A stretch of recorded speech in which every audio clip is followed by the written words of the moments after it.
Bem-vindos ao Heritage and Hope Ministries. Sou seu anfitrião Alex e tô aqui com meu irmão James. James, obrigado por vir. E o irmão Devaney, da África do Sul, do Ministério Mensageiros da Verdade Presente. Devaney, muito obrigado por estar conosco. Imagina, Scott. Obrigado pelo convite, irmão. É sempre um prazer. Sabe, ao longo dos anos, tem havido muita discussão sobre um capítulo muito específico de Daniel. Daniel 11. E esta é provavelmente uma das profecias mais detalhadas do livro de Daniel.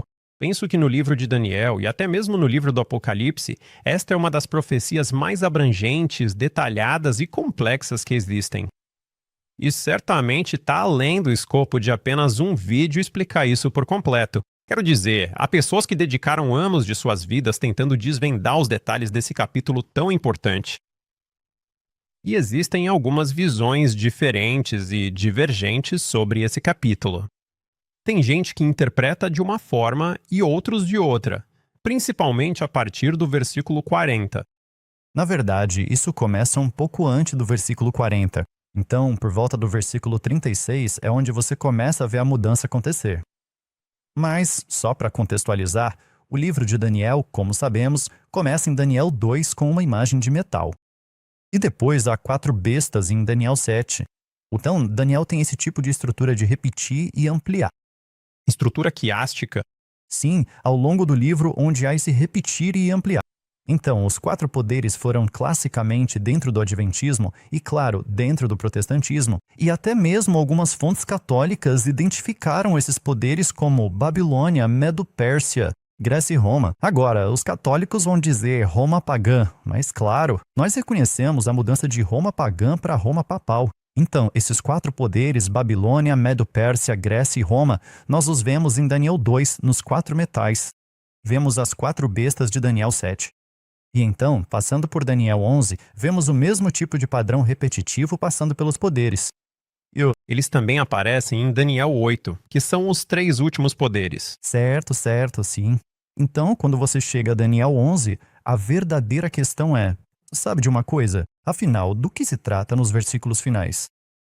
Então, particularmente, sabe, depois do cruzamento, e acho que essa mudança é realmente muito importante.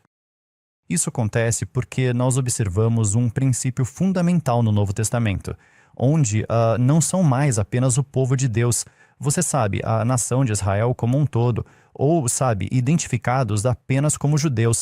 Na verdade, há uma mudança que acontece entre o que a antiga aliança tinha com a circuncisão e tudo mais, em termos de uma nação literal, e essa circuncisão espiritual do coração. Então, aqueles que são judeus de verdade, e acho que é isso que alguns comentaristas deixaram passar sobre Daniel 11. Mas em Daniel 11, versículo 20, por ali, Daniel 11, versículo 20, vemos essa imagem da cruz, Daniel 11, versículos 20 a 22. Depois se levantará em seu lugar um arrecadador de impostos, então César Augusto, no auge do reino. Mas em poucos dias ele será destruído, não com ira nem em batalha, e em seu lugar se levantará uma pessoa vil. Então temos Tibério, a quem não darão a honra do reino, mas ele virá pacificamente e obterá o reino por meio de lisonjas. E com a força de uma inundação serão derrubadas diante dele e serão quebrados sim, até mesmo o príncipe da aliança. Então esse príncipe aqui estava se referindo a Cristo. Podemos ver que Daniel já havia apresentado esse príncipe antes, lá no capítulo 9 de Daniel, sobre o príncipe ou Messias, o príncipe. E o capítulo 8 de Daniel também faz referência ao príncipe. Mas a verdadeira questão é, quando chegamos aos versículos 30 a 36, de que poder está se falando aqui? E claro, você sabe, qual é esse poder nos versículos 37 a 39? Então, irmão Devaney, esses são um pouco dos meus pensamentos até agora estudando isso. Tenho algumas citações aqui sobre os versículos 30 a 39, mas esse é o seu entendimento? Como você tem interpretado esses versículos historicamente? Estou totalmente de acordo com tudo que foi dito. Concordo plenamente que Daniel capítulo 2, Daniel 7, repete Daniel 2 e amplia. Daniel 8 também é uma repetição. Então Daniel 11 também deve ser uma repetição. daqueles reinos anteriores que já vieram e se foram. Mas, obviamente, há muito mais informações dadas no capítulo 11 de Daniel. Portanto, estou totalmente de acordo com o que você acabou de afirmar. Agora, você tem alguns ramos diferentes dentro do Adventismo, porém, em relação a esses versículos finais. Você sabe, esse capítulo inteiro trata de uma batalha entre o rei do norte e o rei do sul. E começa, literalmente, com dois impérios diferentes que estão em guerra. E isso realmente surgiu a partir dos 4 generais de Alexandre o Grande. E, eventualmente, isso acabou se reduzindo a apenas 2 deles, 2 impérios básicos que surgiram daqueles reis.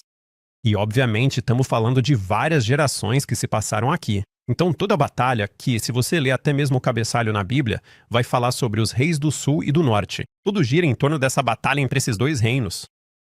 E Israel fica meio que preso no meio disso. Basicamente, entre esses 2 impérios em conflito.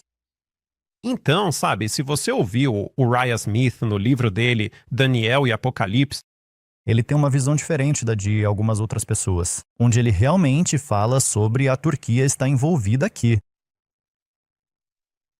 Então, a pergunta que fica é: qual ponto de vista está correto? E acho importante explorar isso a fundo, mas também quero dar um pouco de.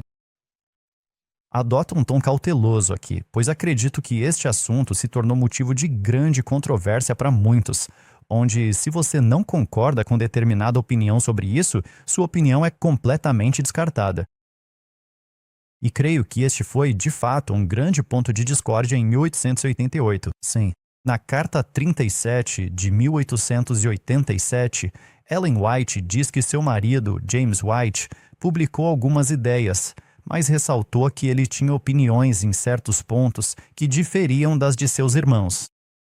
Foi-me mostrado que, por mais verdadeiras que fossem suas opiniões, Deus não o chamou para colocá-las à frente de seus irmãos e criar divergências de ideias. Mesmo que guardasse essas opiniões, ao torná-las públicas, outros se apegariam a elas e, por divergirem, focariam nessas diferenças, gerando contendas. Os pilares da fé são vitais: o sábado e guardar os mandamentos de Deus. Ideias especulativas não devem ser discutíveis, pois há pessoas peculiares que gostam de encontrar alguns pontos que outros não aceitam e discutir sobre eles, e atraem tudo para aquele único ponto, discutindo sobre ele, ampliando sua importância, quando na verdade é uma questão que não tem vital importância e será compreendida de maneiras diferentes. 2 vezes isso me foi mostrado. Tudo que possa desviar nossos irmãos dos pontos realmente essenciais para este tempo deve ser deixado em segundo plano.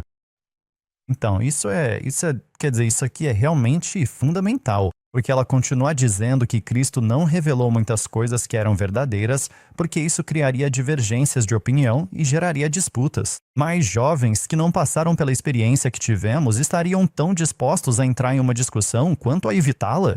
Nada agradaria mais a eles do que uma discussão acalorada. Nada agradaria mais a eles do que uma discussão acalorada. Nós não vemos isso hoje em dia, irmão Devarete.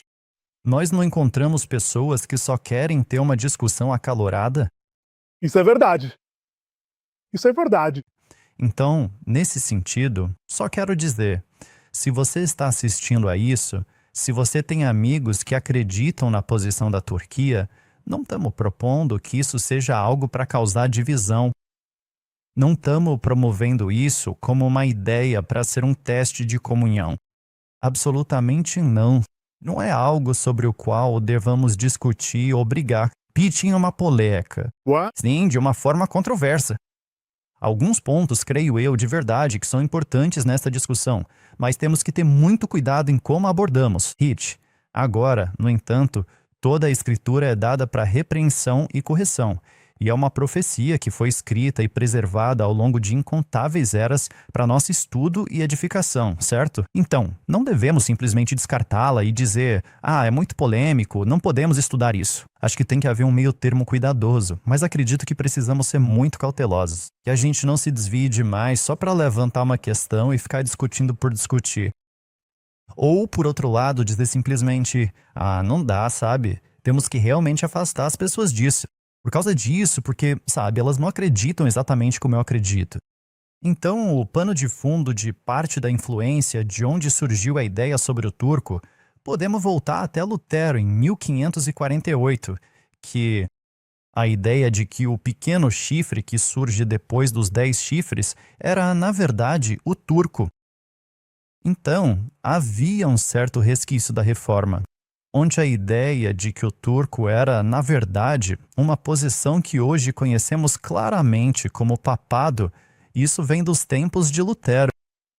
Mas, irmão Devoney, temos algum comentário de Ellen White sobre Daniel 11? Existe apenas há 3 citações em todos os escritos de Ellen White, nas quais ela aborda o assunto, não tão diretamente, mas indiretamente. São 3 citações. A primeira está em Testemunhos para Ministros. Acredito que seja na página 112. Essa quase não conta. Você pode deixar passar porque ela nem sequer menciona as palavras Daniel 11, mas na verdade ela está se referindo a Daniel 11. Ela diz em Testemunhos para Ministros, página 112, que a luz que Daniel recebeu foi especialmente dada para estes últimos dias. As visões que ele teve às margens do Ulai e do Hiddekel, os grandes rios da Babilônia, estão agora em processo de cumprimento. E todos os eventos preditos em breve se cumprirão. Essa é a citação. Agora, talvez você não perceba tanto que ela está mencionando o Daniel 11, mas na verdade ela mencionou. Daniel 11, Daniel 10, 11 e 12, na verdade, são todos um só. E onde Daniel vê essa visão é justamente no Hiddekel.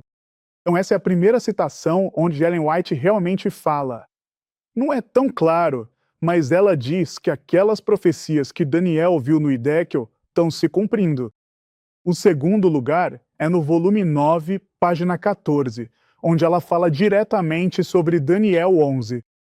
Ela diz: o mundo está agitado com espírito de guerra. As profecias do capítulo 11 de Daniel quase chegaram ao seu cumprimento final.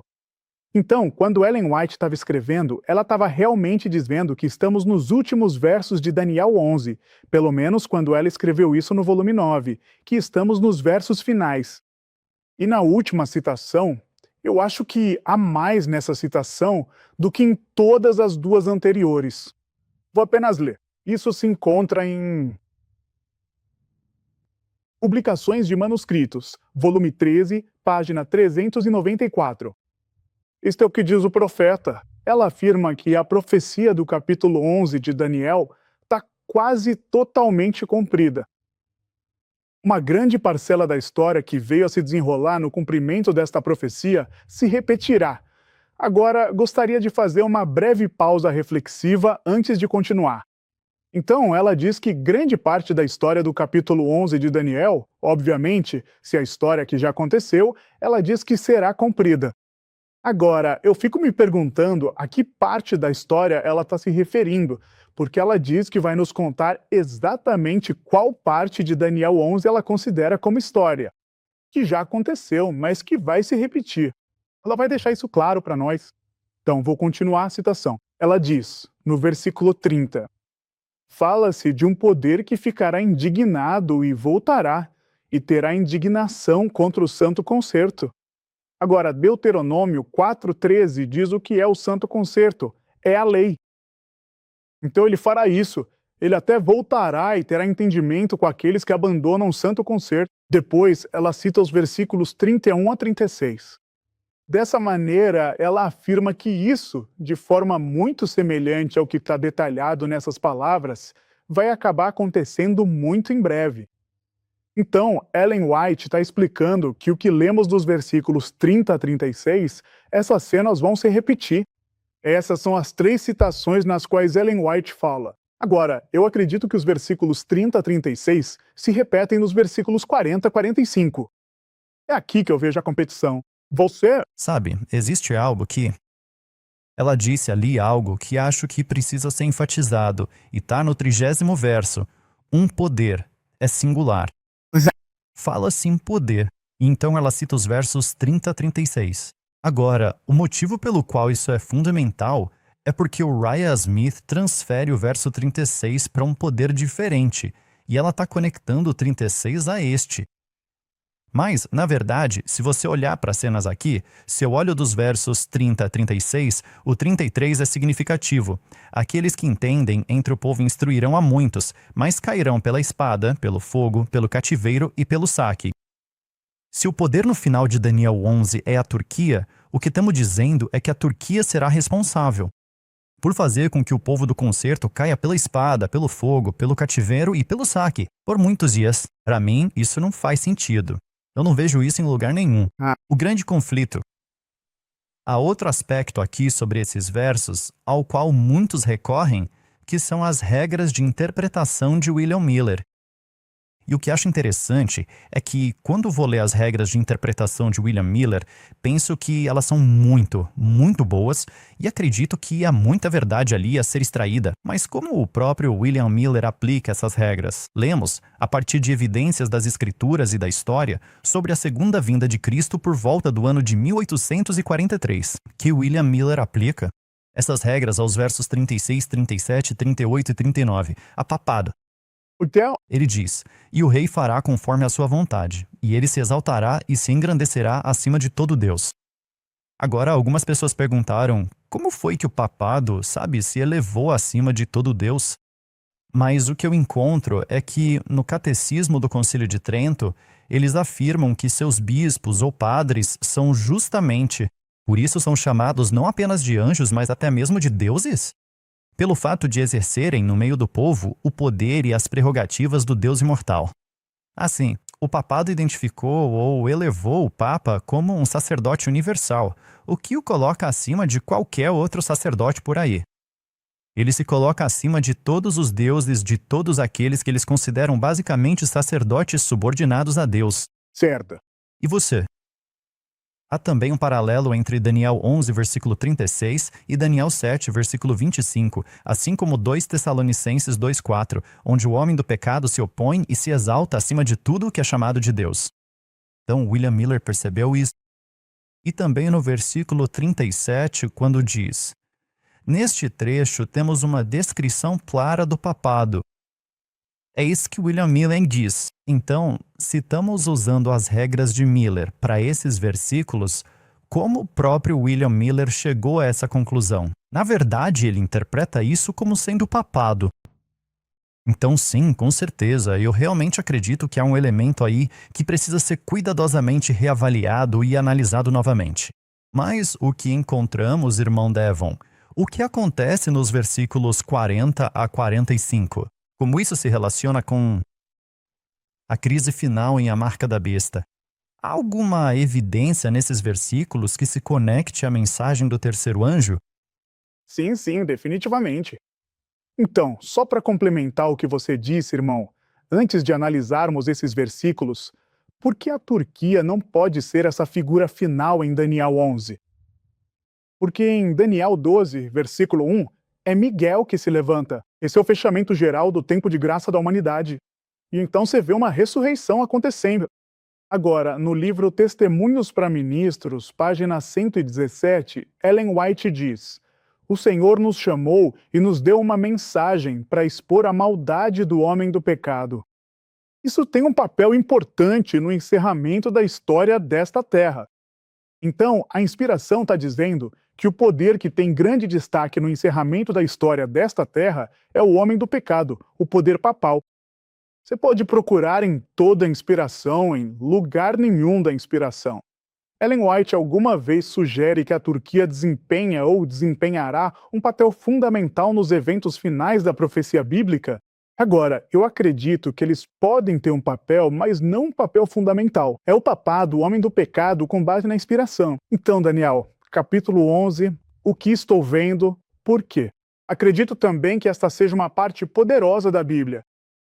É o único lugar que vi fora de Matthew. Capítulo 25. Isso nos revela o limite do povo de Deus. Revela-nos a crise, o clamor estridente. Tudo aquilo de que nós, adventistas do sétimo dia, falamos encontra-se no capítulo 11 de Daniel, especificamente nos versículos 40 a 45. Então, podemos começar no versículo 40. Posso apresentar o versículo 40? Não tenho certeza exatamente de como vamos passar por isso, mas posso abordar o versículo 40. E depois quero focar ainda mais no versículo 41. O versículo 41 é o versículo-chave de Daniel 11. Acredito que, para nós, como remanescente, ele nos mostra o nosso limite. Então, Daniel 11, versículo 40 diz: e no tempo do fim, então está nos dando um ponto, o rei do sul lutará contra ele. Então o rei do sul está atacando o rei do norte. Isso nos dá um tempo específico, diz no tempo do fim. Agora, há 3 coisas principais. Acho que você já identificou o rei do norte, que é o papado. Você acabou de ler o versículo 36, versículo claríssimo em conexão com 2 Tessalonicenses 2, de 1 a 4. Mas o rei do sul, quem especificamente é esse rei do sul? E com razão, como você disse, quando começamos que depois da cruz não olhamos mais para tudo de forma literal. Agora é espiritual. Não é mais Israel literal, é Israel espiritual. Não é mais um santuário literal, é um santuário espiritual. Agora tudo muda por causa da cruz.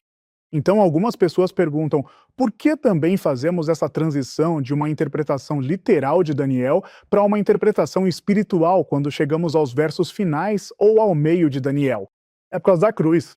A cruz é a linha divisória entre o literal e o espiritual. Então, o Rei do Sul, queremos identificar rapidamente quem é esse Rei do Sul. Agora, quando Alexandre morreu, havia 4 generais entre os quais seu reino foi dividido, mas eventualmente restaram apenas 2, Ptolomeu e Seleuco. O general Ptolomeu acabou ficando com a vasta região do Egito, que era o rei do sul, enquanto Seleuco se estabeleceu na região da Babilônia, que se tornou o rei do norte. Agora, ao analisarmos Daniel 11, nós conseguimos comprovar claramente que o rei do sul, originalmente, possuía toda a terra do Egito. Esse era o território original dele, era o Egito. Agora vou ler para nós em Daniel 11, versículo 7. Está falando sobre essa batalha entre o rei do norte e o rei do sul, sobre o império de Alexandre, quando ele caiu. Mas o versículo 7 diz: mas de um ramo de suas raízes se levantará alguém em seu lugar, que virá com um exército e entrará na fortaleza do rei do norte. Então o rei do sul entra na fortaleza do rei do norte e lutará contra eles, e prevalecerá. Versículo 8. E ele também levará cativos para o Egito. Então, claramente, o território que o rei do sul originalmente possuía era o Egito. Esse era o território dele. Esse era o domínio que ele tinha, que ele controlava, era o Egito. Então agora, quem é o Egito espiritual quando chegamos a Daniel? 11 depois da cruz. O Egito espiritual teria que ser um sistema, um poder, uma nação que tem o espírito de ateísmo dentro de si. Porque originalmente o Egito, em Êxodo 5, versículo 2, quando Deus envia Moisés para falar com Faraó e diz a Faraó para deixar Israel ir, Faraó diz: quem é Jeová? Não conheço a Jeová, nem deixarei Israel ir. No livro Ray Controversy, Ellen White comenta sobre isso. E ela diz que esse é o espírito de ateísmo. Portanto, quando falamos do Rei do Sul, devemos procurar uma nação que professe o ateísmo para concretizar o papel do Rei do Sul. Então, em 1798, que é o tempo do fim, devemos ver o Rei do Sul atacando o Rei do Norte. A palavra original para atacar, push em hebraico, é nagou. É a mesma de Êxodo 21, 28, onde se um boi chifrar um homem, mesmo termo, ele tem uma ferida e o homem morre, uma ferida mortal. Então, quando a palavra push é, na verdade, a palavra gore, uma ferida mortal, quando alguém recebe uma ferida mortal. Então, o que estamos vendo? Em Daniel 11, 14, o rei do sul, em 1798, ataca o rei do norte, o papado. O papado recebe uma ferida mortal. Só pela palavra que é usada, eles atracam. Como a palavra hebraica nakô significa atacar, ferida mortal. Então, eu já estou vendo em Daniel 11, versículo 40. Estou vendo o fuso horário no verso 48. Estou vendo o ano de 1798. Então, é isso que estou vendo. Não sei se mais alguém gostaria de comentar sobre isso ou esclarecer alguma coisa. Você... Ao olhar para o grande conflito, há uma ligação clara entre 1798 e o ateísmo. Segundo o profeta, nas páginas 269 e 70, pouco antes de 1798, um poder de caráter satânico se levantaria contra a Bíblia, onde o testemunho das 2 testemunhas de Deus fosse silenciado, surgiriam o ateísmo de Faraó e a imoralidade de Sodoma. Sim, então isso obviamente também se conecta com o Apocalipse 11, onde você vê as duas testemunhas sendo mortas. Sim, E o quê? O que era chamado naquela época era como Sodoma e Egito espirituais. E era muito o ateísmo, a rejeição, sabe? Quem é Jeová? Para que eu devo obedecê-lo? Foi isso que vimos na Revolução Francesa. Mas são os mesmos tipos de sentimentos que vemos hoje, nesse tipo de cultura de esquerda que está aí, que está pressionando tanto, que realmente está causando uma reação agora dentro da nossa sociedade. Onde você tem os nacionalistas cristãos chegando e dizendo, bem, precisamos resolver tudo isso. Isso, precisamos reverter tudo isso. Então, é muito interessante. Mas muito desses, quero dizer, ainda vemos alguns da esquerda carregando guilhotinas nas ruas de novo, relembrando a França. Então, os valores franceses, os princípios franceses, estão definitivamente presentes aqui e ainda estão muito vivos e ativos hoje. Mas, obviamente, há um componente aqui onde estamos falando sobre um conflito final. E em 40, vemos esse movimento. Mas para onde isso vai de 40 a 45? Bem, você sabe, tem o golpe aqui, que eu realmente gosto disso. Você trouxe isso à tona, irmão Devonai, sobre a ferida mortal sendo dada naquela época. Mas então, você tem a reação, certo? Você tem essa ferida mortal que foi sendo curada, está em processo de cura. Não podemos apontar uma data específica e dizer que foi ali que ela foi totalmente curada, porque só tem progredido. Acho que houve um grande passo dado em 1929 e nós realmente temos um jornal de 1929 na nossa coleção de documentos antigos aqui, e ele realmente fala sobre o Vaticano recuperando o poder. A maioria dos jornais da época, se você olhar, eles realmente usaram o termo ferida mortal curada. Ferida mortal curada em 1929. E eles nem sabiam que estavam falando uma linguagem profética, mas estavam. Então, essa ferida começou a ser curada em 1929, mas tem progredido desde então. E basicamente você teve emissários sendo enviados ao Vaticano. Acho que foi nos anos 1980, na verdade, que isso aconteceu, quando os Estados Unidos meio que reconheceram formalmente e começaram a colaborar mais com os estados papais. Mas, você sabe, esse rei do norte vai vir contra ele como um redemoinho. Então, se estamos vendo o rei do sul como o ateísmo, esse rei do norte, que é o papado, está pressionando contra ele, como um redemoinho com carros de guerra, cavaleiros e muitos navios. Como entendemos os carros de guerra, os cavaleiros e os muitos navios? Você pode olhar para carros de guerra e cavaleiros e entender isso como poderio militar. Eu entendi que as pessoas discutem muitos navios como poder econômico. Agora, você certamente vê os Estados Unidos mostrando sua força econômica e fazendo o resto do mundo se curvar a cada capricho seu neste momento. Essa é a compreensão aqui sobre os muitos navios e a entrada em outros países? sim, eu concordo plenamente com isso. Há muitos detalhes. Provérbios 21, 31, só um detalhe. Falando sobre os cavalos preparados para o dia da batalha. Então, cavalos e carros de guerra eram usados para batalha. Sobre navios, tem 2, Crônicas 9, 21, Salmos 107, 23, Provérbios 31, 14. Isso tem a ver com poder econômico, e com razão, né? Comércio, tem a ver com comércio. Aqui vemos o rei do norte se voltando contra o rei do sul. Fora, em termos militares e economicamente, utilizando o poder econômico. Agora, Daniel e Apocalipse estão intimamente interligados, e penso que é aqui que muitas pessoas erram quando tentamos, por vezes, isolar Daniel do Apocalipse. Uma é uma profecia e a outra uma revelação, hein? Esses livros complementares se complementam. Então, quando o papado for se voltar contra o rei do sul, precisamos ir ao livro do Apocalipse e entender qual é a nação ou qual é o poder, com base no livro do Apocalipse, que vai ajudar o papado a recuperar seu poder e sua dominância no mundo. E quando você chega ao capítulo 13 de Apocalipse, pelo menos a partir do versículo 12, fala sobre os Estados Unidos da América. Versículo 11, versículo 12, onde diz que ele, falando da América, exercerá o poder da mesma besta que veio antes dele, e fez com que a terra e os que nela habitam adorassem a primeira besta, cuja ferida mortal fora curada. Então, os Estados Unidos vão desempenhar um papel fundamental nesse poderio econômico e militar que se voltará contra o Rei do Sul. Agora, o Rei do Sul não pode ser a França, ainda mais nesse momento em que o Rei do Norte está vindo contra o ateísmo, o comunismo.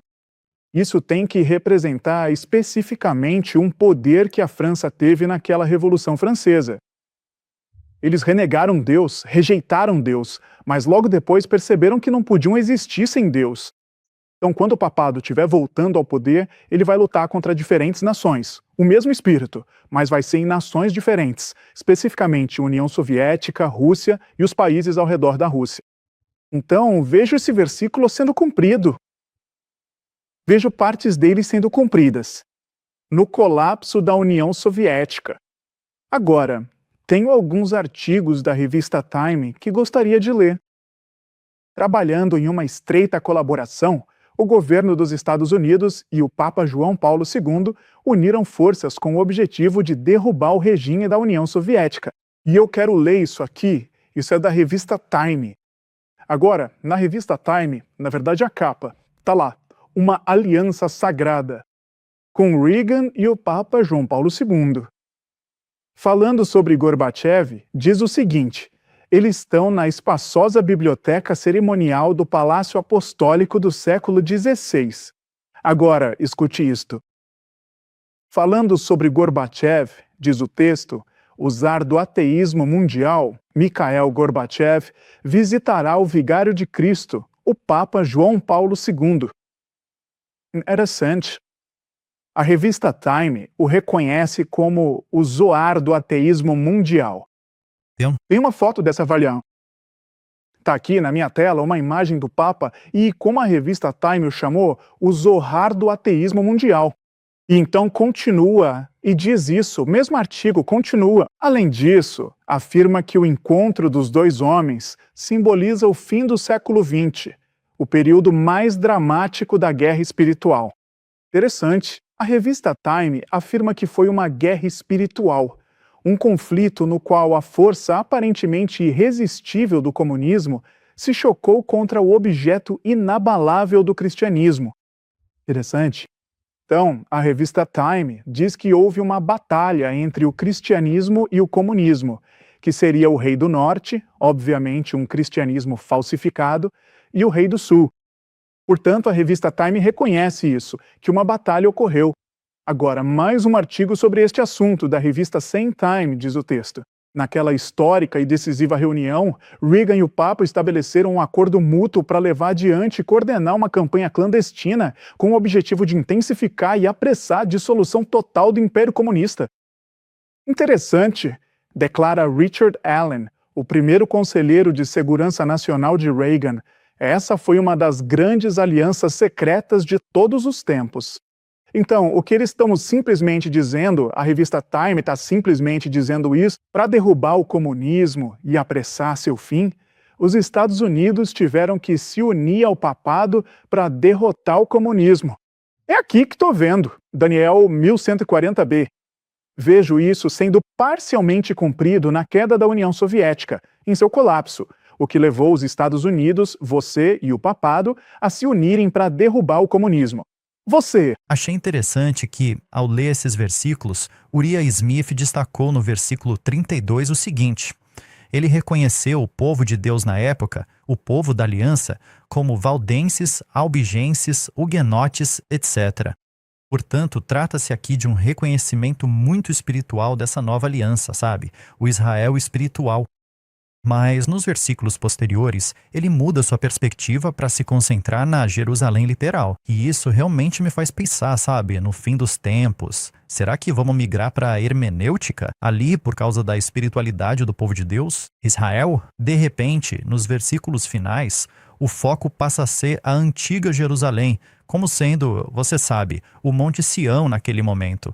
especialmente nos versículos 40 a 45. Há uma citação de O Espírito da Profecia. Ela diz que suas boas obras representem Cristo. Quantas? Há quem acredite que seria uma grande coisa pisar no solo da antiga Jerusalém e que sua fé seria grandemente fortalecida ao visitar os lugares onde o Salvador viveu e morreu. Mas a velha Jerusalém nunca será um lugar sagrado até que seja purificada pelo fogo refinador do céu. A mancha mais escura de culpa repousa sobre a cidade que rejeitou a luz de Cristo. E aí eu comecei a refletir profundamente e a pensar com muito cuidado, sabe? Especialmente quando paramos para analisar de forma detalhada os versos de número 40 até o 45. Então, considerando tudo aquilo que nós já entendemos através dos escritos de Ellen White a respeito da velha Jerusalém, eu me sinto na obrigação de perguntar, sabe?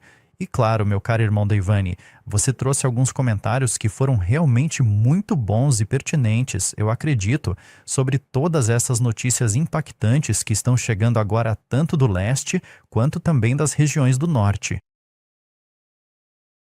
Quais são essas notícias? E isso é algo que se aplica à Turquia? Ou existe outro poder que ficaria realmente incomodado com essas notícias? E então, claro, o que lemos aqui dos versos 40 até 45? Amém? Então, sim. O que eu vejo nos versos 44. Então diz, notícias. Essa palavra notícia significa apenas informação, novidade. É simplesmente isso. Então diz, notícias do Oriente e do Norte o perturbarão. Portanto, ele sairá com grande fúria para destruir e exterminar muitos. Agora, minha pergunta é, notícias. Que notícias são essas? Tá claro. Identifica a direção dessas notícias. Leste, norte. Então, no livro do Apocalipse, há um anjo em Apocalipse 7 que vem para selar os servos de Deus. Ele está vindo com uma mensagem. Notícia, ele traz novidades, uma mensagem. Para ser selado, é necessária uma mensagem. Ele vem e a direção, quando você lê Apocalipse 7, versículos 1 a 3, verá este anjo subindo do leste. Interessante. E quanto ao bilhete? Agora, quando você lê os testemunhos aos ministros 445, Ellen White nos ajuda. Ela diz, o selamento mostrado a Ezequiel, João também foi testemunha dessa revelação mais surpreendente. Agora, o que o profeta está simplesmente dizendo é o seguinte, o selamento que João viu em Apocalipse 7 é o mesmo selamento que Ezequiel viu, exatamente o mesmo selamento. Então, quando eu vou para Ezequiel, capítulo 9, versículos 1, 2 e 3, você vê 6 anjos vindo do portão mais alto, do norte. É exatamente isso que Ezequiel diz, eles vêm do norte. E um deles tinha um tinteiro de escrivão ao seu lado. E Deus disse àquele anjo, vá ao meio de Jerusalém e coloque um selo, uma marca na testa dos homens que suspiram e choram por todas as abominações que se cometem ali no meio. Muito interessante. A direção desse anjo de Ezequiel 9 é o norte, o mesmo anjo de Ezequiel 7 é o leste. Então há notícias que vêm do leste e do norte. É a mensagem do selamento que vai enfurecer o papado, porque vai chamar as pessoas para saírem da Babilônia. E basicamente, as multidões dentro da Babilônia vão sair da Babilônia. Isso vai enfurecer o papado, a ponto de o papado querer decretar uma sentença de morte, para destruir completamente e matar o povo de Deus. Bem, isso você sabe. Você vê em Daniel, capítulo 12, verso 1. Nesse tempo se levantará Miguel. Então, quero dizer, esse é o fechamento da porta da graça ali, certo? Você se senta para julgar, você se levanta para dar o veredito. Então, quando você tem apenas alguns versos depois, e tudo isso é uma profecia contínua, certo? Tudo isso é uma visão contínua. Você tem o fim do tempo de graça. A gente precisa entender o que está enfurecendo. Ou, você sabe, o diabo e seus asseclas nesse momento. Mas eu tinha uma dúvida sobre o verso 40. Estava dizendo, virá contra ele como um redemoinho, e o rei do norte virá contra ele como um redemoinho. Já vi algumas pessoas tentando basicamente afirmar que, biblicamente, redemoinho é usado de uma perspectiva sobrenatural, que Elias foi levado num redemoinho. E basicamente, se você olhar para todos os usos da palavra redemoinho É basicamente algo sobrenatural. Ou sabe, algo que a gente não consegue explicar com as leis atuais da física, essencialmente. Então, já ouvi pessoas dizendo que, olha, isso aqui é uma indicação clara de que vamos ter Satanás voltando como o anjo de luz para enganar as nações, antes de termos uma lei dominical. O que eu achei um pouco forçado tirar uma conclusão tão grande disso, mas achei interessante. Eu queria saber o que você pensa sobre esse uso da palavra redemoinho. Já vi outros dizerem que significa uma tempestade, lançar-se, ser tempestuoso ou pura fúria. Será que dá para tirar mais alguma coisa disso? Essa é a minha visão sobre redemoinho, na verdade. Jeremias 25, 32 a 33, Jeremias 49, 36 a 37. Quando você vê a questão dos redemoinhos, está sempre ligada à guerra. Sempre ligada à guerra. Ou é assim que eu vejo os redemoinhos? Redemoinho está sempre relacionado à guerra. Então, essa é a nossa visão. Então, em Jeremias 30 tem um trecho que diz: Eis que o redemoinho do Senhor sai com furor, um redemoinho contínuo. Então, tem alguns versículos aí. Sabe, uma coisa que eu ia dizer também é o seguinte: o espírito de profecia também diz que o Senhor me mostrou claramente que a imagem da besta será formada antes que o tempo de graça se encerre. Ou seja, antes de Miguel se levantar em Daniel 12, verso 1, a imagem da besta precisa ser formada.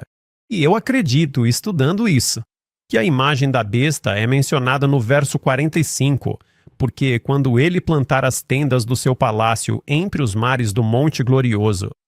Corrijam-me se eu estiver errado. Bem, talvez notícias vindas do Oriente, talvez possamos dizer lei dominical, talvez se formando em algum lugar por aqui. Mas quais são os seus pensamentos, irmão Devon? Onde podemos ver a imagem da besta se formando? Certo, entendi o que vi nos versos. 41, versículo 45. Eu também concordo com você. Existe uma completa união entre a igreja e também o Estado. Versículo 45, porque no versículo 45 está escrito: Ele plantará o tabernáculo do seu palácio. Acabei de pausar. Agora diz que ele deverá plantar o tabernáculo. Um tabernáculo é um local de culto. Palácio é onde os reis se sentam. Então sim, você pode ver o tabernáculo, o local de culto, o palácio, os reis. Existe uma união entre igreja e Estado. Você percebe, sim? Você vê essa união entre igreja e Estado. Diz, entre os mares, no glorioso Monte Santo, e ele chegará ao seu fim, e ninguém o ajudará. Então, o papado está chegando ao seu fim. Portanto, o glorioso Monte Santo, especificamente quando você olha para o glorioso Monte Santo, é uma referência direta ao Monte Sião. Você vai ver isso em Salmos 48, versículos 1 e 2. Mas quando você vai para Joel, Joel interpreta o Monte Sião. Em Joel 2, versículo 32, Joel diz que o Monte Sião é onde está o remanescente. Então, o Monte Sião é o remanescente. E isso é muito interessante. Esse remanescente, eu acredito, são os perdidos. Quando eu digo o remanescente perdido, é o grupo logo antes do fechamento da Porta da Graça. Por quê? Daniel 12:1 é o fechamento da Porta da Graça. Então, minha pergunta é: qual remanescente está de pé no Monte Sião na Bíblia? Apocalipse, capítulo 14, versículo 1. Olhei e vi um cordeiro em pé no Monte Sião, e com ele 144.000. Portanto, esse remanescente que estou vendo no versículo 45 deve ser os 144.000. O quê? O versículo 44 é o teto. Portanto, no versículo 45, devemos esperar 144.000. Sim, faz sentido. Sim. Agora, só como um pensamento paralelo aqui, o selamento não acontece antes da lei dominical? Boa pergunta. Não, eu não acho que o selamento aconteça. Bem, aqui está o que eu entendo sobre isso, sobre por que o selamento não acontece antes da lei dominical, porque você precisa chegar a essa decisão. Agora, sabemos que a primeira etapa, a etapa 1 da lei dominical, que se você dividir em 4 etapas é: não trabalhe no domingo, adore no domingo e não trabalhe no domingo. Você não pode adorar no sábado, você só pode adorar no domingo e não pode trabalhar no domingo. Então, a etapa final é depois do fechamento da Porta da Graça, que é o decreto de morte. Então, se considerarmos o selamento como ocorrendo antes da lei dominical, A crise da marca da besta ainda não aconteceu de fato, porque a primeira etapa da lei dominical não é realmente onde a marca da besta é imposta. Porque nos é dito para não trabalhar, para não causar ofensa, para não sair por aí tentando chamar muito atenção. Ellen White diz: não exponha suas roupas lavadas no domingo, não cause ofensa desnecessária. Então, eu acredito que o selamento, na verdade, acontece entre a primeira e a segunda etapa da lei dominical. Então, Eu tenho uma citação do livro Maranata, página 164, onde ela diz, falando de Apocalipse 13, esse assunto é apresentado de forma clara. Ela continua dizendo: ele faz com que todos, pequenos e grandes, ricos e pobres para receberem uma marca na mão direita ou na testa, para que ninguém possa comprar ou vender a não ser aquele que tem a marca, o nome da besta ou o número de seu nome. Esse é o teste que o povo de Deus deve enfrentar antes de ser selado. Todos os que provarem sua lealdade a Deus, observando sua lei e recusando aceitar um sábado falso, estarão sob a bandeira do Senhor Deus Jeová e receberão o selo do Deus vivo. Então, esse é o selo que você precisa receber para poder entrar. O que vem depois que Miguel se levanta é que são as 7 últimas pragas. É, isso mesmo. Mas a questão é a seguinte, eu acho que você pode. Existe o fechamento geral da Porta da Graça.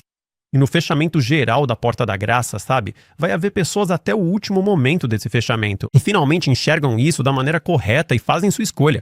E, sabe, eles na verdade não têm muito trabalho, na verdade, que eles participam no sentido de espalhar a mensagem, talvez para 1 ou 2 pessoas, mas não estão lá desde o começo. Mas Deus, em sua grande misericórdia, é capaz de salvá-los bem no final. Sabemos que até o fechamento da Porta da Graça, pessoas são salvas continuamente e recebem o selo de Deus. Você pode receber esse selo progressivamente até o fim desse tempo. Queremos ser tirados como um tição do fogo. Não, queremos fazer a obra de Deus, sair e testemunhar para o mundo e salvar o máximo de pessoas. Não deveríamos ser como os que são tirados como um tição do fogo. Mas esse encerramento geral do período de provação ocorrerá antes do decreto de morte, porque o decreto de morte acontecerá durante as pragas. Ok. Sabe, Deus lhes dá sangue para beber por causa de sua sede de sangue. Então eles cometesse grande ato de maldade, dizendo: muito bem, está aberta a temporada de caça àqueles que se recusam a guardar o domingo. Então surge esse decreto de morte. Mas podemos chegar a um consenso bem cedo sobre isso. E se você for selado, o que você não vai saber se tem o selo, mas se for selado, seu período de provação já se encerrou. Porque você já foi decidido do lado do bem. Então lembre-se, há um teste que enfrentamos antes de sermos selados. Sim, então precisamos estar nos preparando agora. Sim. Mas eu tenho uma dúvida sobre tudo isso. Obviamente, há alguma diferença aqui entre Uriah Smith e talvez James White. E alguns de nós aqui discutimos como interpretamos esses versículos finais de Daniel 11. E nós sabemos disso. O livro Daniel e Apocalipse foi promovido por Ellen White, obviamente. Eu já li, é um livro maravilhoso, um livro excelente. Quer dizer, há alguns aspectos que ele levou em consideração. Por exemplo, acho que em relação aos 10 metais que Alonso Jones apresentou, houve alguma discordância sobre os 10 metais. Mas o verdadeiro questionamento que quero fazer é: existe realmente alguma coisa? Temos algum motivo? Ou você tem alguma ideia do que teria motivado ele a decidir adotar essa abordagem? Talvez deixar passar... Possivelmente a verdade está aqui em Daniel 11. O que sabemos sobre Uriah Smith na crise de 1888? E o irmão Devonay? Acho que você talvez tenha tido algumas ideias sobre isso. Bem, o que sabemos sobre Uriah Smith e o que aconteceu em 1888? Então, eu não estou familiarizado com o contexto, especificamente com Uriah Smith. Isso levou até essa visão da Turquia? Não estou muito familiarizado com isso. Mas a pergunta que você com razão fez e que outras pessoas também fazem, como eu compartilho Daniel 11? Por que será?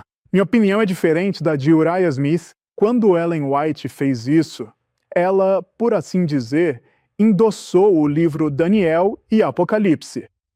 Ora, o que eu digo é que o endosso de Ellen White não significa infalibilidade.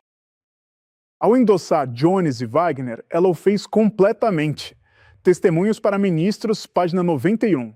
Ela diz: Deus, em sua misericórdia, enviou uma mensagem preciosíssima por meio de Jones e Wagner.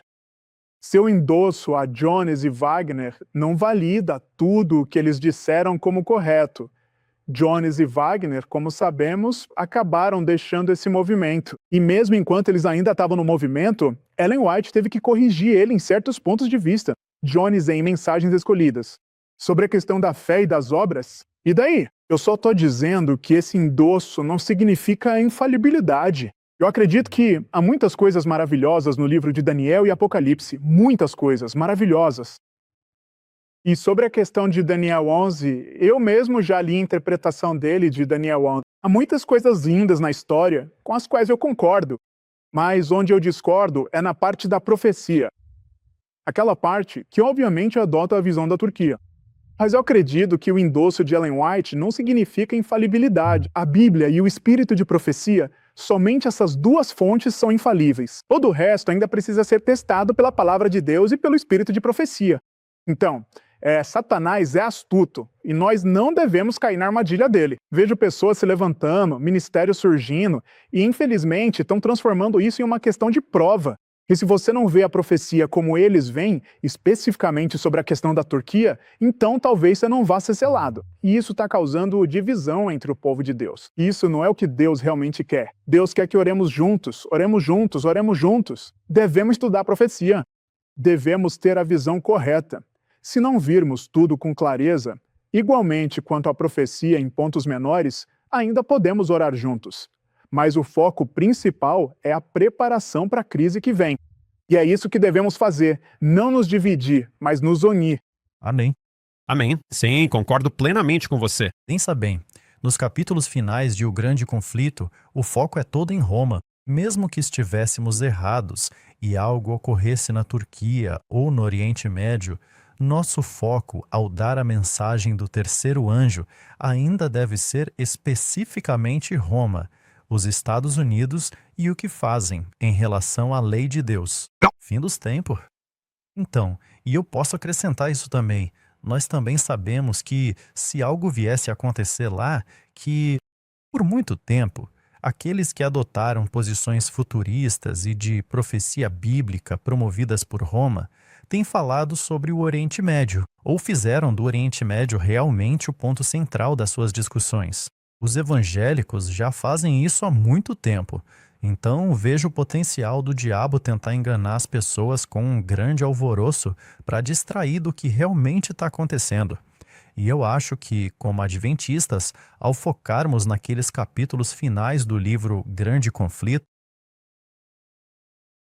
essa é a nossa missão ali. E eu acho que podemos permanecer unidos nisso. Então, é aí que eu vejo isso como algo que vai nos unir no fim dos tempos. Eu estava pensando aqui sobre o versículo 41. Então, você tem a terra gloriosa. Muitos países serão derrotados, mas estes escaparão de suas mãos: Edom, Moabe e os principais dos filhos de Amon. Podemos! Qual é o entendimento aqui sobre o que esses representam? Esse é um dos versículos mais importantes que eu vejo, pelo menos na minha opinião, de Daniel 11. É o versículo 41. O versículo 41 usa primeiro a palavra. Isso é forte, porque deixa eu dizer antes de começarmos a tentar destrinchar isso. Pela graça de Deus, o que eu vejo em Daniel 11:41, eu vejo a lei dominical. Eu vejo pessoas vivendo na Babilônia. Também vejo a porta da misericórdia começando a se fechar. Isso começa no versículo 41 e chega ao clímax em Daniel 12, versículo 1, quando acontece o fechamento geral da porta da graça. Agora, no versículo 41 diz: ele entrará. Agora, esse ele é o rei do norte que entrará. Quando você lê Daniel 11, sempre que vê entrará, é sempre em referência. Seja o rei do norte ou o rei do sul, entrando no território do outro poder. E eles conquistando, basicamente eles conquistando. Então diz que ele também entrará na terra gloriosa. Então sim, a terra gloriosa. Se ele está entrando na terra gloriosa, ele está conquistando a terra gloriosa. Agora, antes de continuar, quero fazer uma pausa sobre a terra gloriosa. O que é a terra gloriosa? No livro de Ezequiel, há duas passagens que eu só quero ler sobre a questão da terra gloriosa. E o que vamos ver, a terra gloriosa literal. A Bíblia vai nos dizer qual era a terra gloriosa literal. Estou lendo Ezequiel, capítulo 20, só para que possamos ter uma ideia enquanto avançamos com esse versículo. Então, estou lendo Ezequiel 20, está falando sobre a terra prometida. Que o Senhor Deus havia prometido solenemente entregar aos descendentes e filhos da nação de Israel.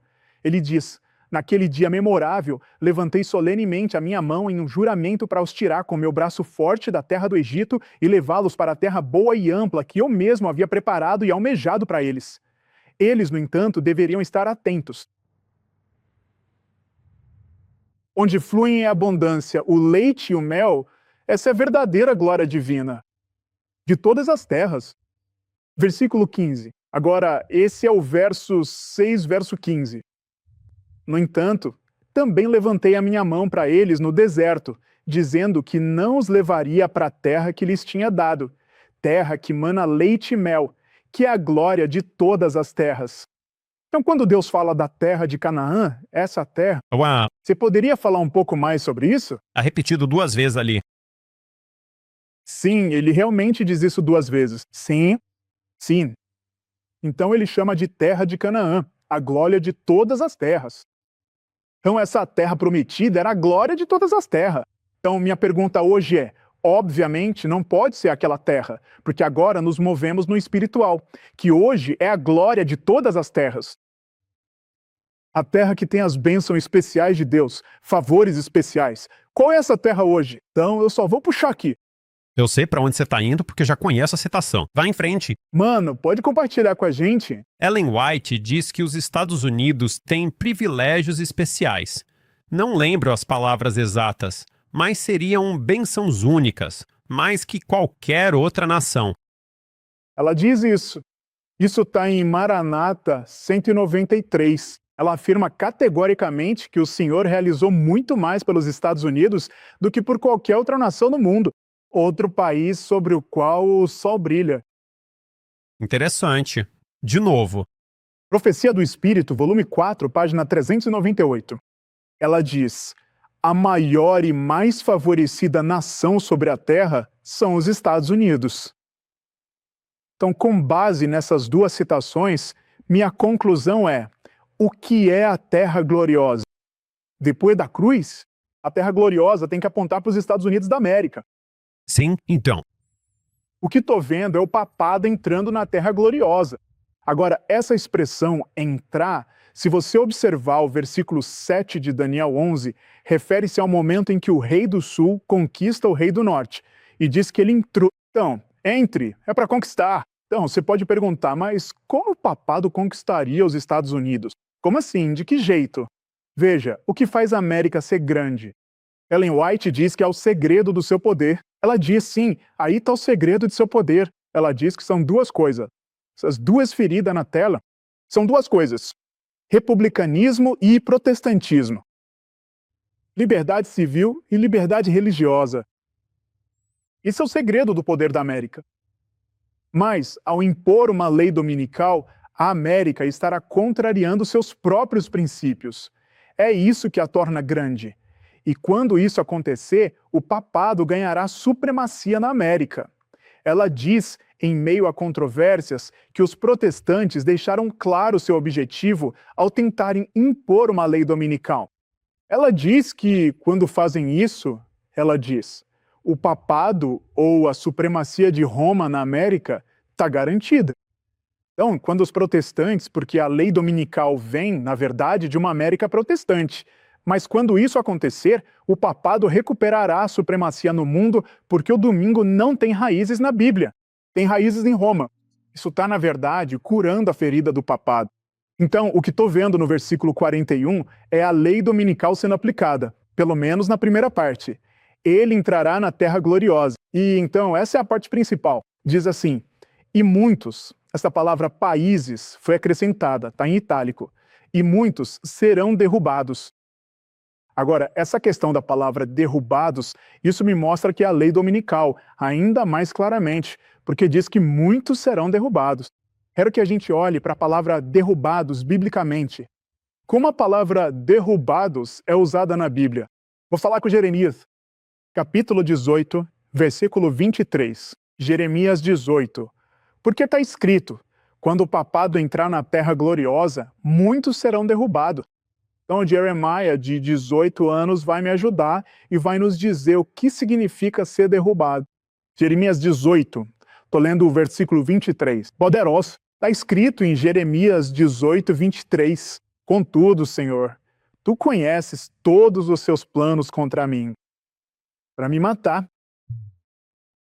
Não perdoa a iniquidade deles. Não apagues os seus pecados da tua presença, mas deixa que sejam destruídos diante de ti. Interessante. Quando alguém é derrotado perante o Senhor, seus pecados não são mais apagados. Suas iniquidades não serão mais perdoadas. É como a marca da besta. Porque se você pegar, não tem perdão. Entendi. Glória. É glória. Glória. É isso que eu estou dizendo. Então isso é a marca da besta. Porque agora as pessoas estão decidindo entre o selo ou a marca. E enquanto tomam essa decisão, a aprovação está se encerrando. Porque uma vez que você recebe o selo, uma vez que recebe a marca, se você recebeu a marca, não tem como mudar. Se você assinou o contrato, está tudo resolvido. Você não vai ser transferido, você não vai mudar de ideia. Portanto, este é o início do fim do período de graça, porque a marca da besta está sendo imposta. 2 Timóteo 2, versículos 25 e 26. Paulo escreveu isso com mansidão, orientando com paciência aqueles que se opõem a si mesmos, na esperança de que talvez Deus lhes conceda o arrependimento necessário para o pleno conhecimento da verdade, para que assim eles possam finalmente escapar das ciladas e se recuperar plenamente do laço do diabo. Então, recuperar-se significa escapar do laço do diabo, arrepender-se e fugir dele. Mas quando alguém é derrotado, não consegue se recuperar. Portanto, de forma simples, quando um homem é derrotado, ele não consegue se recuperar, ele não consegue se arrepender, ele não consegue mudar. Então, o que eu vi no verso 41, o que estou vendo agora em Daniel 11, 41, é que o tempo de graça das pessoas está começando a se fechar. E é por isso que, para o remanescente, só temos até a lei dominical. Você pode perguntar, como assim? Tem até a lei dominical? Porque quando a lei dominical for imposta, o mundo ainda terá oportunidade. Eles ainda têm uma oportunidade. Mas na lei dominical, para nós, para o povo de Deus, precisamos estar em uma posição em que possamos receber o selo do Deus vivo. Para Deus nos usar no alto clamor, Ellen White diz que, com a tempestade se aproximando, a lei dominical, muitos que professam a mensagem do terceiro anjo, mas não se santificaram pela verdade, abandonam sua posição e se unem à oposição. O que a inspiração diz? Simplesmente dizendo que, se eu não estiver pronto quando a tempestade chegar, então vou abandonar minha posição e vou receber a marca da besta.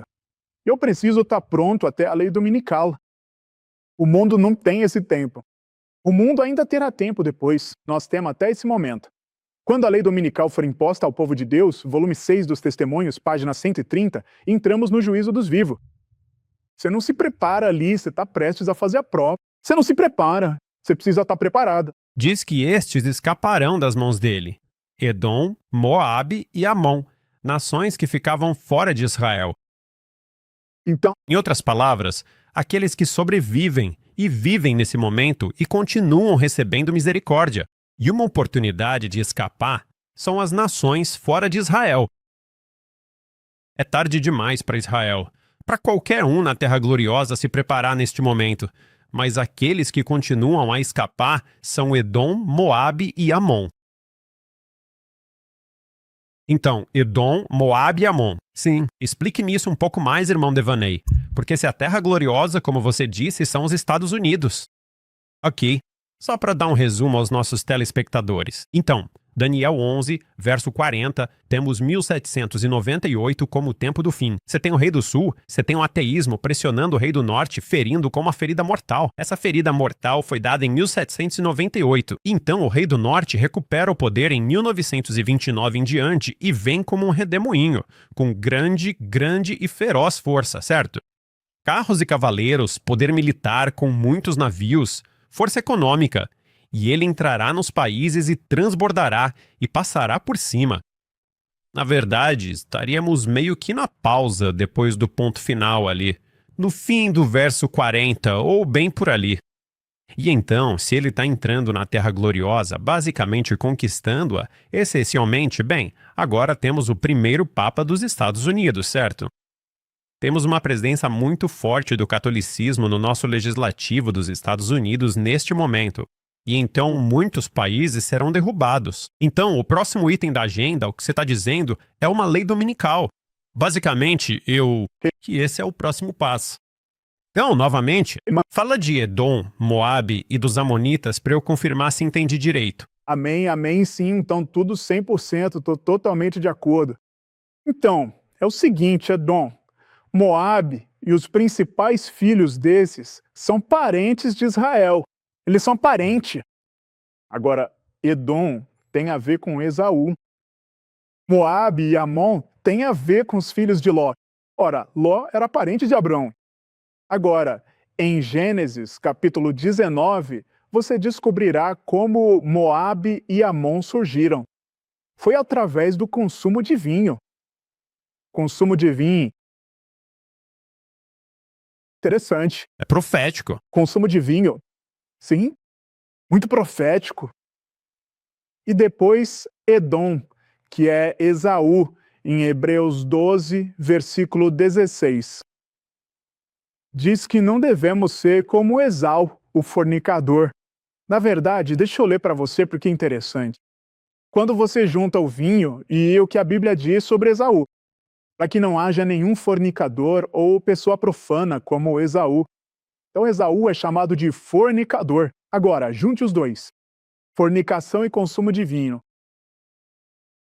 Em Apocalipse 18, nós ficamos sabendo qual sistema fornica e embriaga todas as nações com seu vinho. Ou seja, em outras palavras, Babilônia. Assim, Edom, Moabe e os principais descendentes de Amon são os parentes de Israel na Babilônia. Quem vai escapar da lei dominical por causa do grito alto? Eles vão sair da Babilônia. Então, é isso que está acontecendo. Versículo 41.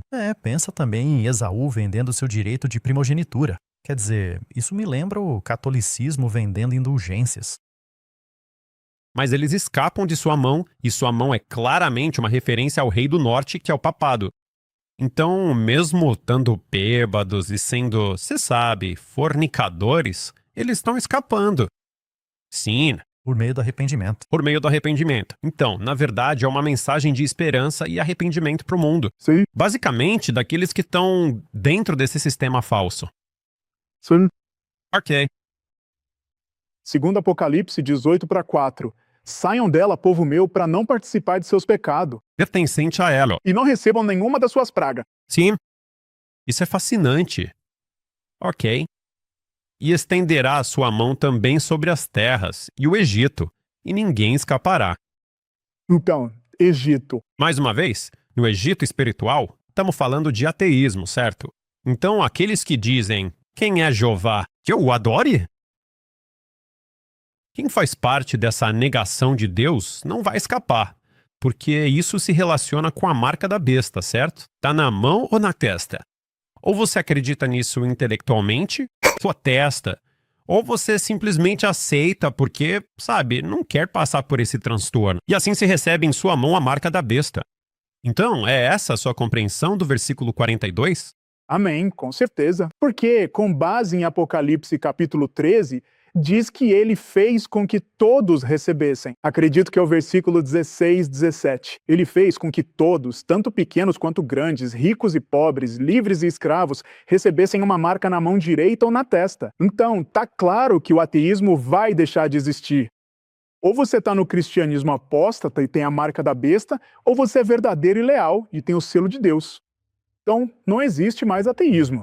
O ateísmo foi vencido pelo Rei do Norte. Alguns ateus abraçam o selo de Deus, se arrependem, saem dessa condição e unem-se ao povo de Deus. Portanto, o ateísmo acabará por ser extinto. Quer dizer, se você pensar no poder sobre os tesouros de ouro e... Prata sem o trade? Bem, sim, quero dizer, existe um aspecto disso. Mas além disso, a última vez que me lembro de ouro e prata serem mencionados foi em relação à Babilônia, em Apocalipse 17. Sabe, existe ouro, pérolas assim, obviamente um império muito rico, então... Certo, mas ter poder sobre eles, ter poder sobre os tesouros... Quer dizer, se você possui, você tem poder sobre isso. Mas também se você consegue forçar outras pessoas a seguirem você, de modo que ninguém possa comprar ou vender. É isso que se encaixa perfeitamente, acima de todas as coisas preciosas do Egito, acima do ateísmo, certo? Sesag, provavelmente há muito mais aqui que poderíamos estudar. Há um capítulo inteiro dedicado a este assunto, mas já ocupamos bastante tempo aqui. Tivemos alguma consideração final a apresentar? E eu gostaria de pedir ao nosso espectador, se você está gostando deste estudo, enquanto passamos por esses eventos finais de Daniel 11 e entrando no capítulo 12, realmente, se você está curtindo, deixe um comentário aqui embaixo e nos diga se gostaria que estudássemos isso mais a fundo e analisássemos alguns desses pontos com ainda mais detalhes, porque isso é meio que o vídeo número 1, mas eu estou interessado em continuar, porque há muito mais ouro aqui que pode ser descoberto nas escrituras. Irmão Davon, você tem mais algum pensamento de forma geral sobre esses versos finais de Daniel 11? Então, Sim, este é um capítulo muito importante, muito, muito importante mesmo. E como povo de Deus, acredito que ele deve ser compreendido, porque fala especificamente para nós e nos revela o nosso limite. E a mensagem do selamento, na qual nunca temos tempo de entrar, é a justiça pela fé. As notícias do Oriente, as notícias do Norte. Quando você lê Romanos 4:11, menciona especificamente que essa mensagem do selamento, é a mensagem do selamento da justiça pela fé. Bem, certamente queremos nos aprofundar nisso, e eu gostaria de estudar mais sobre justiça pela fé, porque acredito que esse é o elo de ligação aqui, que todos nós precisamos entender. Sabe, a gente pode sentar aqui e dizer para as pessoas que uma crise está chegando, que uma lei dominical está logo ali na esquina, até ficar roxo de tanto falar. Mas se não dermos às pessoas uma mensagem de esperança, um caminho de preparação, então é só discurso vazio. Precisamos ser capazes de preparar adequadamente as pessoas e a nós mesmos para essa crise que se aproxima, essa decisão, porque não vai ser algo que você simplesmente aguenta na força do ódio. E eu só preciso fazer a escolha certa. Não, a gente precisa se preparar com antecedência. Nosso caráter precisa estar a ponto de estarmos completamente entregues a Cristo antes que esse tempo de provação chegue. Bom, pessoal, muito obrigado por estarem com a gente nesse episódio especial sobre Daniel capítulo 11. Vamos fazer mais no futuro. Se você quiser ver mais vídeos sobre esse assunto, deixe um comentário aqui embaixo e conte pra gente o que achou desse vídeo. Não se esqueça de curtir, compartilhar e se inscrever no nosso canal do YouTube para ficar por dentro das novidades, porque temos muito conteúdo empolgante chegando em breve. Que Deus abençoe!